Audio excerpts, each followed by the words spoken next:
So hi folks, I think welcome to the post-lunch session.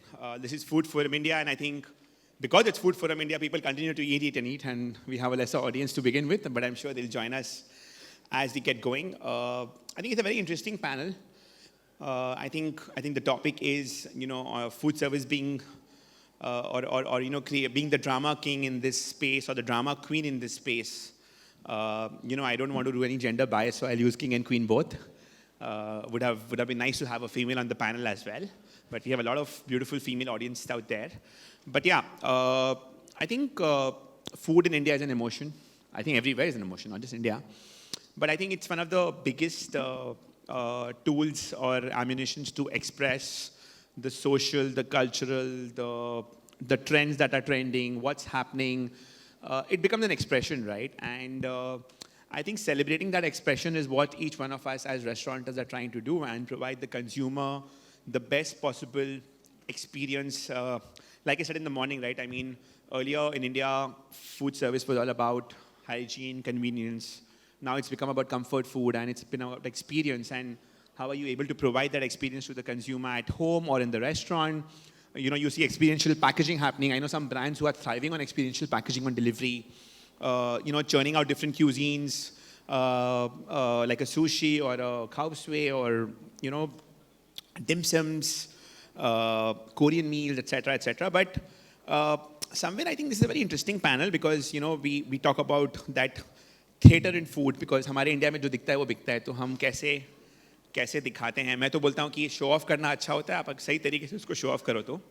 I don't mean show off in the snobbish way, but I mean you are able to be a differentiator, a category creator. So I think I'll first, request all of you to also introduce yourselves so that, the audience can know you better and know a brief about you. And I'll have a question for each one of you. So Abhishek, I'll start with you. After you introduce yourself, I would want you to, so your company is Aditya Birla New Age. I mean, the company name itself is New Age, right? So I think you're very clear in your mindset, in your headspace, in your thought process that you want to go out there and be that new age business which is more focused on experience. And you guys are into, high-end lifestyle restaurant business, and you've just entered and ventured into this space, a major acquisition. And I think it's good to see corporates, retail conglomerates to come forward and, acquire food businesses. It just shows the kind of opportunity this space has. So tell me a bit about the thought process behind Aditya Birla coming into this space, and how are you trying to be a disruptor and a category creator in this space? And obviously, there was something that was driving you guys to acquire this. And what's the plan going forward? Thank you everyone for having me here. I'm Abhishek Bindal, and I'm the CEO with Aditya Birla New Age. As Sagar mentioned, we're into luxury and lifestyle dining, and we forayed into hospitality through a membership club called Jolie's. It's a very high-end luxury membership club in Worli and sprawled over 30,000 square feet. And the recent acquisition of Ka, which includes iconic brands such as Hakkasan, Yawacha, Nara, and Chinchin, were another feather in our cap. Basically, Aditya Birla New Age was helmed by Ariman Birla, Mr. Kumar Malan Birla's son. And our mission is very simple. It's basically to touch each and every life through power of food and magic of shared experiences. We want to actually expand these iconic brands, create new brands, and touch each and every consumer's life through the magic of food. We are very, very serious about the quality aspect of the food. We are very, very serious about the experience aspect. And that is why, if you look at Jolie's, we have a combination of events. We got combination of great drinks, great food, great cocktails. In fact, in each of our brands, we pay equal emphasis to cocktails, to the kind of wines which are paired with the food, and of course, the kind of consistency that we maintain across all the brands, across all the restaurants, through very strong back-end processes. And we're very proud of that. Thanks, Abhishek. Prashant, I'll move to you. Just got to meet you a couple of minutes back, and when you mentioned to me that you run this brand called Ishara, I think you don't have to explain or describe what you do. I mean, we all have been a big fan of what Ishara has done, and you might call it drama, you might call it a depiction of emotions, but I think emotions is what drives consumption in our country. I think the very fact that when you launched Ishara with people who are specially abled, who cannot hear, cannot speak, but the fact that they provide the best of service, and even for us at Wow Momo, we have almost close to 100 employees who we call Wow special colleagues, who can't hear, who can't speak. And trust me, they always have a smile on their face. They're the most hardworking, most honest. Attrition is like the lowest there. Retention is the highest. And you see a model like Ishara, and you were like, okay, I think the first one was in Powai, if I'm not wrong, right? Your first store, yeah. And now it's obviously you've joined hands with Mr. Atul Ruia, you've scaled this. There are many malls where we are neighbors, but not just Ishara. I think Cha, Ishara, and the other formats that you've curated. Everything has an experience to it, has a tinge of cuisine, as well as the landscape of the restaurant, the service. What made you all believe, and what maybe made a Mr. Ruya and you come together and create these experiences in malls, where generally in malls people tend to go for more quicker food, which is the food court, or you generally see the run-of-the-mill restaurants there, which are like available anywhere and everywhere. But you guys are creating a new norm in malls. Your thoughts on that, and the entire background behind what you guys do? Maybe a quick introduction. Yeah, thank you. My name is Prashant, and I founded Ishara. And the reason I founded Ishara was because one of the values of my business school was that it is important for businesses to generate wealth for society in addition to generating wealth for the individual. So people talk about triple bottom line, double bottom line, we definitely contribute. Also, like Sagar said, people with who are speech and hearing impaired, they always smile. So I believe that when you walk into a restaurant, you want to see the person serving you or taking care of you to be at least welcoming. Now, whether that, now there has to be smile, there has to be an aspiration, there has to be warmth, there has to be friendliness. So all these attributes are what we look for in hospitality. And we got them in these boys and girls. And I thought it was a no-brainer to start it. I had seen a similar concept on Facebook. Someone started a restaurant in Toronto. It was called Signs. And that is where we got the idea. So I founded Mirchi and Mime, Madeira and Mime, and then I exited that venture and then did Ishara. Now, why malls and why a lot of concepts? And my upbringing in hospitality has been very, very orthodox. So I started with the Taj group of hotels, worked with them, then went to London and was with Camellia Punjabi for 12 years, learning restaurants. So a very thorough upbringing in food. And I always say about Ishara that the concept will bring you in for the first time, but the food will get you back. So if you're earlier in one of the discussions, it was that your core has to be strong. It's absolutely that. The restaurant called Signs in Toronto shut down within the first year. And we are still open because we did not focus on just the concept. So if someone asks me for a positioning statement on Ishara, it goes as that Issara is a contemporary dining room which happens to be serving modern Indian food, which happens to be served by people with speech and hearing impairment. Because if I don't consider it in that priority, then I will not do justice and I will not be able to sustain it as a concept. So that was the idea. And when I met Atul, Atul has been always very keen on food and beverage, and he's very passionate. And together we wanted to create more brands. And this was just when we were coming out of the pandemic. And he asked me, he says, what do you think about the pandemic? Is it over? I said, it was long over. This is just that we are taking precautions. I've seen bird flu, foot and mouth back in the UK. And I know that when the foot and mouth was going on, people swore that they will never eat red meat ever in their life. And the day it was announced that it's officially over, whether that animal killed was before it was over, people were ordering steaks, right? So the day, I think we were so used to living with a mask during the pandemic that some of us would have thought thought also crossed my mind that even when it gets well, I will still keep wearing a mask. The day they announced, I threw it out of the window, you know. So we are humans, right? We are social animals. Yes, everyone wanted to go to the cloud kitchen way during the pandemic, but I'm a restaurateur. I just know bricks and mortar and dining in the restaurant. For me, a cloud kitchen, my restaurant kitchen is a cloud kitchen because of the extra capacity that I have. So all these thoughts aligned between me and Atul, and then we started creating certain concepts. We built a hole in the wall dim sum place called Cha, which does really well. It's under an escalator. It's a 120 square feet kitchen and about seats on either sides of the escalator. There's a vegetarian restaurant. So people were asking me, why vegetarian? I said, we live in a country of 1.4 billion vegetarians, some of who also eat meat. And so we have to give people what they want. Now, the concept can be really, really high on certain drama, but at the end of the day, it has to sell. If it doesn't sell, then you're starting an NGO. When the funds dry out, the company shuts down. So you have to make money for yourself. And I tell my managers, I say, in X number of months, you have to go green, and very quickly so.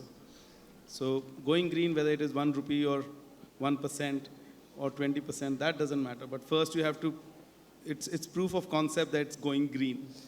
So when I think of a concept, I just think that. I think every concept, every restaurant, every brand should have legs to stand on. And if it does, then it's worth it. And I also believe that every product has a market. You just have to tap it. So I think very rightly put, Prashant. I think you've spoken on the stress and the need for profitability. You've spoken on the emotional connect as to, EBITDA is not just the money that matters, but also the emotional cue, the EQ that matters. And just tell me one thing before I move on, is how appealing do you think is this to the Gen Z? Because, the perception of Gen Z today is that they're largely deal seekers, they're fast movers. I'm a millennial, but, when I look at people in today's day and age, I think the EQ is somewhere become more transactional. And you have someone in an Issar serving to you.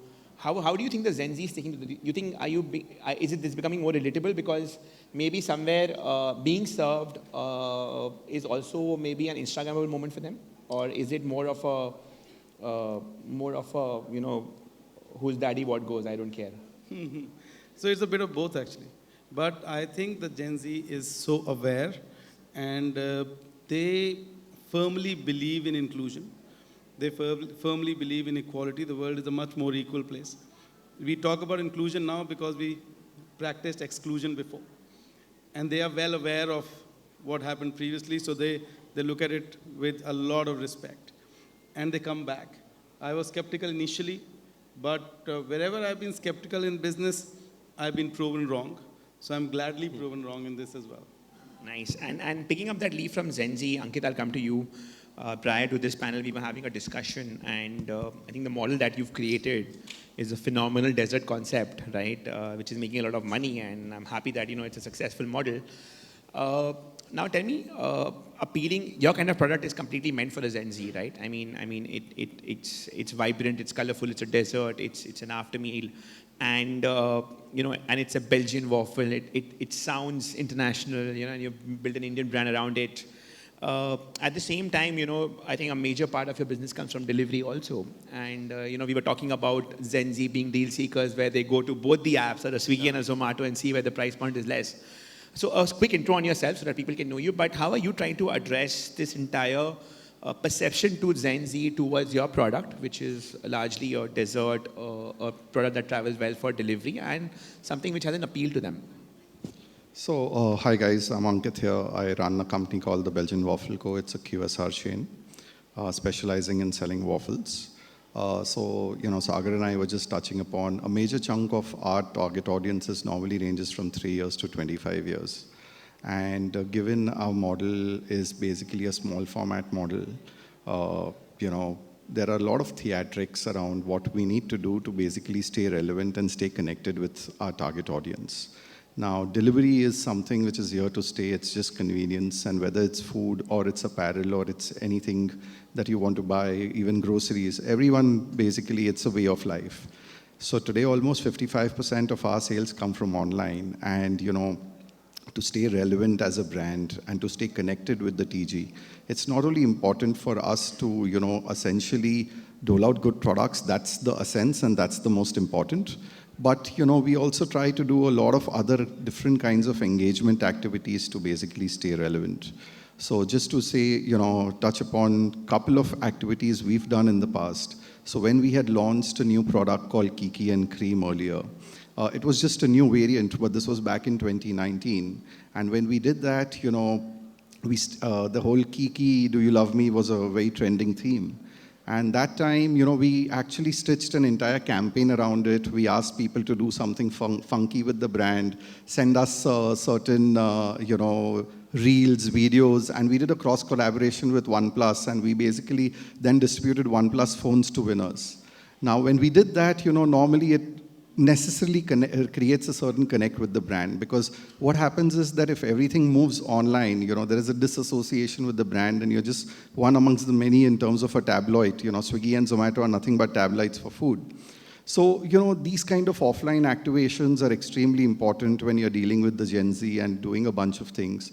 I clearly remember, we keep doing some of these activities. Like in the December of 2019, we had done a waffle cone contest where, we had asked people to, design our waffle cones, with the Christmas theme, and a select few winners were going to get, gifts and prizes from us. So these kind of offline activations are extremely important in the category we play in, basically to keep creating that connect with the consumer, keep giving novelty to the consumer, and needless to say, your product is the core, so you never compromise on your product, but do some of these out-of-the-box kind of activities which will keep your brand relevant for the long term.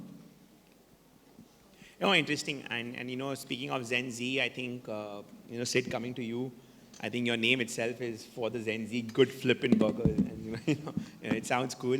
But Sid, talking about cloud kitchens, dark kitchens, talking about pop-up restaurants, I think the food service landscape has largely evolved or changed over time, right? And to curate culinary experiences from these formats, I'm sure was a challenge. And in your case, where maybe even you are more delivery focused, it's not just about the food, about the product, but how are you, in a very innovative and smart manner, are able to deliver that product to the consumer? Whether it's your burger or a combo going with beverage. So maybe you could share some, give an intro on yourself and share some experiences on how these formats, these new age formats, how challenging or how successful it has been for you to create that culinary theater in terms of, your stores, your packaging, your endpoint delivery to the consumer. Thanks, Sagar. First of all, really honored to be part of a fantastic panel. My name is Sid Marchant. I am one of the co-founders at Good Flippin' Burgers. We started about 4.5 years ago from a small cloud kitchen at Khar. We're about 30 outlets today, including dine-ins, cloud kitchens, hybrid stores, so on and so forth. We are in the business of burgers. We're in 2 cities right now, Delhi, Mumbai, and we'll hopefully be in Pune in Jan. So that's where we're at. It's really, really interesting when you think about the topic about how to be a drama king, and you're like, what and how? But when we go back to our journey, right? I mean, I'm not going to beat a dead horse. Your product definitely comes first. Your operation efficiencies, all of that. So we're going to cross all of that right now and say, hey, if you have a great product, you have great operations, what do you create extra? How do you bring the consumer back, or how do you appeal to the Gen Z, so to speak? And I personally think it's to never stop thinking about ways that you can reach out to your customer personally, right? Personalization, and I'll give you a few examples. When we started our Instagram account, we've obviously like 1,000 followers, and we kept struggling at some point of time, and then we said, what do we do to attract more followers? And the answer was, well, do giveaways and make people tag each other and, the follow count. We did that. We gave away a PlayStation. We took about 50% of our marketing budget out at that point of time and gave away a PlayStation. And we had decent success. And the next year, it was like, okay, it's our giveaway time again. What do we do? And it was like, okay, let's give away iPhones. And we said, let's get a little more creative, guys. So I'm wearing these sneakers today, not because I'm a sneakerhead, but these are specially designed, custom designed shoes by this celebrity sneaker person whom I didn't even know existed at that point of time. And they developed these shoes based on Good Flippin' Burgers, the brand. And we put these shoes out there, co-developed by Sugandha Tyagi. And within a week, social media blew up, right? And people wanted to win the shoes. And then this was approximately 50% the cost of the PlayStation, right? That we gave away, PlayStation 4 or 5, I don't know which number is going on right now. So that's, I think personalization plays a huge impact in customers. I think customers are waiting for the thought-provoking moments.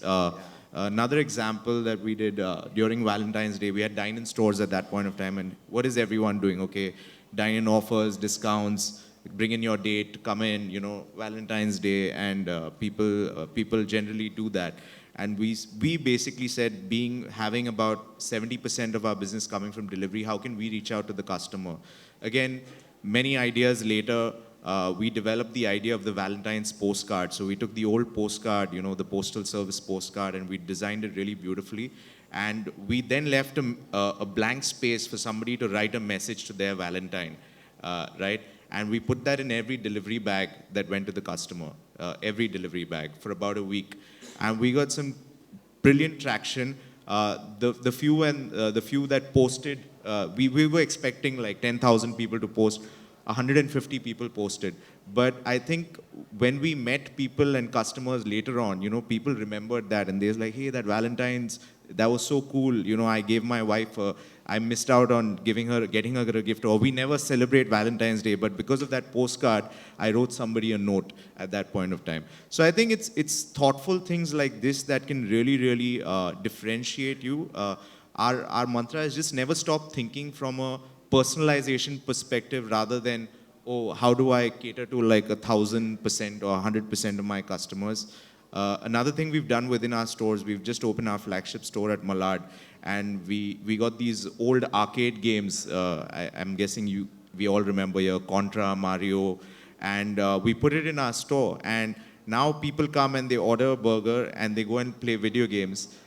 They're not even complaining about the waiting time anymore. So it's fun things like that. It's elements like that that you keep thinking about, keep innovating, being creative, just asking yourself, you know, what would I like as a customer? What would delight me as a customer? And that's some of the things. No, that very we've interesting. done. I think from video gaming to iPhone to shoes. I mean, good flipping shoes is what I can say. But no, I think very, very interesting because, you know, each time you look at that, you know, you are recalling the brand or the experience. And, you know, I'll also share that, you know, we just created a format called Wow Eats where we have all our 3 brands together, like a Momo China Chicken, and we just launched Wow Kulfi. There's like a mini food court, 5,000 square feet. And there we had extra space. And, you know, in that extra space, we actually created a small kids play area because that was like a market area where parents come after shopping and they want to leave kids and go and shop. And we actually saw major traction, and we had to create a wow smiley meal for kids picking up a leaf from McDonald's, and it's working very well. So that extra space is being utilized to create that extra experience for a particular store. Also, you know, talking about food, I think all of us believe in making food fun. And, you know, you were talking about Valentine's Day. I just got an example. A couple of years back, we did campaign. I think this was the first year when people started moving out after COVID, and we did heart-shaped chocolate momos on Valentine's Day. So I think it's all about making food fun or connecting with people. So completely agree with you. Coming back to you, Abhishek, I think the theatrical restaurant ambience is becoming more and more popular, right? Now there is a sense in you know, in at least in the restauranters' mind that comes to me, and our largest audience here are restaurateurs, the food service people, or from the same ecosystem, that at times, does that ambience also overshadow the food? And how are you able to, you know, maintain that thin line between a good quality food with the ambience? And according to you, where is the, you know, the thin line between a good experience because of the service, because of the ambience, or the good food? And are all equally important, or, you know, you guys have certain parameters that you judge your performance on?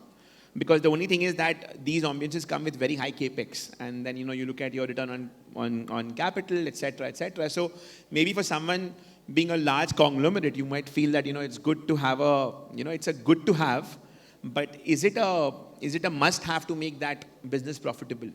Is the question? That kind of an ambience. So I think what we have seen in the past few years is that there has been a transition. There has been a transition in terms of how a customer is dining out today. Like a customer is frequenting about 8 times to 10 times a week, maybe more.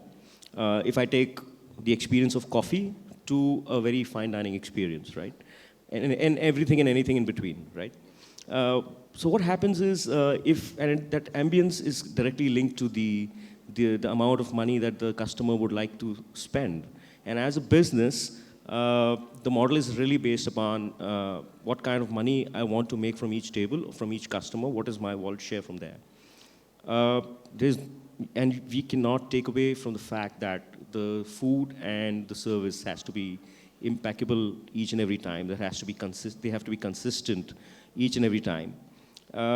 These luxury dining restaurants go a step further by actually understanding the customer and tailoring their product, their service as per their needs. That is recognizing the customer, remembering their preferences, their allergies, if there are any, and delivering that on the table.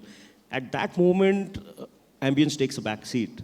But then ambience plays a very important part because that's the first impression that a customer has. And typically a consumer base is made up of first-timers and repeat and regulars. So the ambience, of course, has to match the cuisine, the kind of concept that we wish to have. Say, for example, a restaurant like a Hakkasan is very, very different from a Yawacha, and both are serving Cantonese food. Well, Hakkasan is doing fine Cantonese wok food, and Yawacha is a modern dim sum tea house. Now, you're also selling a variety of dim sums, and there is a different product called the customer is coming with a different perception when he's going to a Hakkasan or to a Yawacha or to a Wow Momo as well. Yeah. And it is at what point, at what experience the consumer wishes to, entertain. I mean, he's there to entertain. Whereas in Hakkasan, he's there for a degustation experience. Yeah. Yawacha is more of corporate lunches and social dinners. Yeah. Similarly, for Chin Chin, it is going to be it's a very fun place to be in. And Choli's is a very private members place. So there is a need for each of the dining experience, I would say. And ambience just matches that. But it does not guarantee that the model is successful. Yeah. The model success will always depend on the right price, the right target, and of course, very, very important, the consistency. And the right perception and imagery you've created for a restaurant. Like, for example, I'm sharing my personal experience. First time I went to Hakkasan, one full table of Bollywood, Sid Mathur, Kiara Advani, XYZ. Second time I went to Hakkasan after a year, Virat Kohli, Yuvraj Singh, everyone sitting together. So somewhere it's created an imaginary where, you have celebrities coming, feeling at comfort, not being disturbed, and everyone in their own private space, yet a casual feel. You go to the washroom, it's a very different experience. Again, you go to a Yaucha, which is, I would say, I wouldn't say masstige, but it's more like the guy next door coming out there and dining in, even in his shorts, but enjoying that meal, and you go there, hang out with your friends.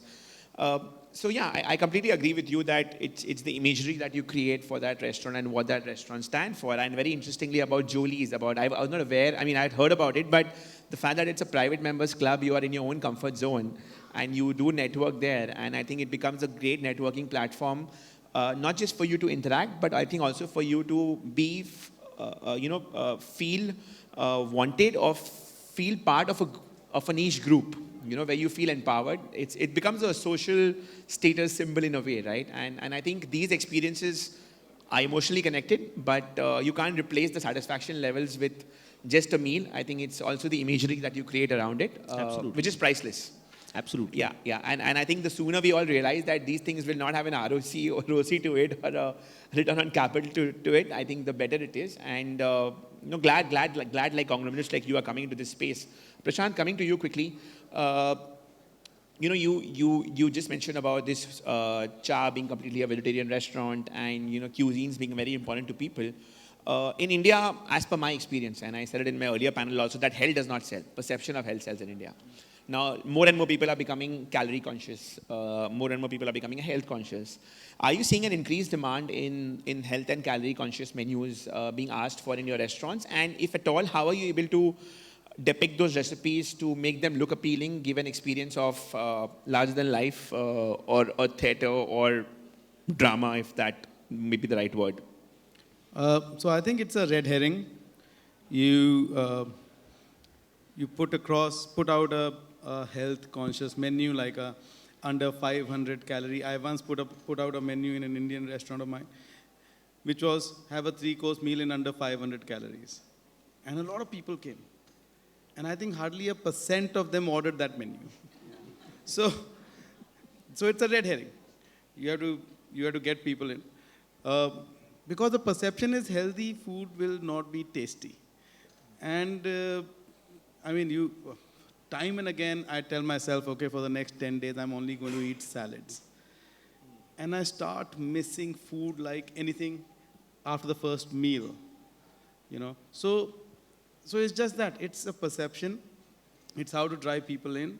Yeah, yes, people are conscious for sure. They're well aware, they're conscious, they will want to know what protein, how much rough edge, how much carbs there are in your food. And that is why provenance is very important. You have to tell them what you're serving them. And in our menus, we are very, very particular about putting the provenance of a particular dish. So if you're doing, say, chicken, then what chicken are we doing? If you're doing country chicken, etc., etc. And it is there in the West for a long time. They even tell you the name of the farm, etc. So transparency is very important. Oh, absolutely. So provenance, you have to tell people what you're serving them. And it's their choice, And not that restaurant food is unhealthy. So what we do in Issar for that, for instance, we don't use too much of cashew nut paste and almond paste, etc., which are very much there in Indian food. We use roasted pureed vegetable pastes. So what that does, it doesn't give you, like chesty burns afterwards, or it doesn't make you feel too heavy. And also it saves cost for us. And also keeps our food very refreshing and fresh. So I would like everyone leaving my restaurant to be 90% full as opposed to, thinking, oh my God, I cannot eat for the next 1 month. So, and that happens, right? In Indian food, we spoil people. Yeah. Across the world, we tell them eat. And when you're finished, would you like to have some biryani? And there we go. So we do a lot of that. We do a biryani with Andhra rice, and which has more fiber. So we do these kind of things. But yeah. No, very interesting, because I think you give them a great time and they're there for the next 45 minutes or 1 hour in your restaurant and they enjoy the meal, and then you don't want to be overfull and then, go with an experience where they are like, oh, I can't eat more. That's not a positive sign to leave on. So completely agree with that thought process. Also, I've always believed, we've spoken so much about technology and, tech would draw those fundings. You had the Googles of the world, the Flipkarts and the Facebooks. And then suddenly, I think it came to fintech and then food tech. It never made sense to me because I always felt that, selling online is e-commerce. It's not food tech, right? I mean, how do you become a food tech company by just selling online? And I think the real understanding of food tech came when you started using technology to actually evolving your convenience at the store for your employees to be able to serve the consumer a better experience or a better product or a quicker product or a more convenient product. So how are you being able to, in this world of digitization, how are you able to marry, I would say, culinary experience to digitization? Because and this question is for all of you, in this entire panel. I mean, Abhishek, someone like you who's running high-end restaurants. I mean, are you taking digital, say, robotics or in serving or in preparation, which is making it more theatrical for the consumer? I would say not really. I firmly believe that human interaction will never go away from food industry. We may use robot to do away with the mundane task which the chefs may do. I think robotics can be a good answer to basically help the stores or the purchase system or to do the warehousing for F&B. But in the kitchen, I think the emotions with which the chef makes the food, or how the food is also conceived, how it's perceived, how it is created, and then served to the consumer. It's a very very human element. Yeah. I would say robotics, AI have their own part to play in the hospitality. It is not to replace a human being or human interaction, but it is more to do with releasing the bandwidth so that more efforts can be taken towards the customer by us, you know. And I would say that, yes, technology, we recently did a 6 hands dinner at Hakkasan, and we had these Michelin-starred chefs from London come in with our Indian chef. They prepared a 8-course meal, and there was like projections on the table of each ingredient which was to follow, the hero ingredient which was supposed to be served before a course. And but what we could imagine was the customer would be like, you know, awed by the imagery on the table. So for you, maybe that digitization was more visual in a way that you played with it, which is fair, which is the right way to use it. But at the same time, when the chef comes out to explain what's coming up, that is more intriguing. Yes. It creates more a mystique. interpersonal. It's very personal. Yeah, Yes. yeah. How about you, Ankit? I mean, you work in an industry where it's all about turnaround time, quick speed of service, kitchen prep time. So honestly, while a lot is said about food tech, we personally believe that technology is an enabler to the business, but can definitely not substitute what is being served to the customer and how the customer is going to experience the product.